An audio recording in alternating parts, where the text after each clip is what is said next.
تعود خوفينال من جديد. منتخب غينيا الاستوائية، محاولة خطيرة الهدف في اللحظات الأخيرة.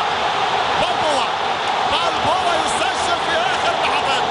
خافيير أنخيل بالبوا، قلت بأن التعادل نتيجة إيجابية، نتيجة الأداء والتراجع الواضح. منتخبنا في آخر لحظات في الدقائق الأخيرة يلعب بمسألة التسلل. إذا المنتخب الغيني يخطف هدف في اللحظات الأخيرة، هدف يسجل في آخر لحظات. شوفوا الإعادة في كرة بينية، كرة مررت بينية انطلاقا خافيير أنخيل بالبوا، وخافيير أنخيل بالبوا يسجل هدف التقدم، يخطف هدف في اللحظات الأخيرة. إذا بالبوا يسجل، مهاجم بيرامار أول هدف ليه مع منتخب غينيا الاستوائية.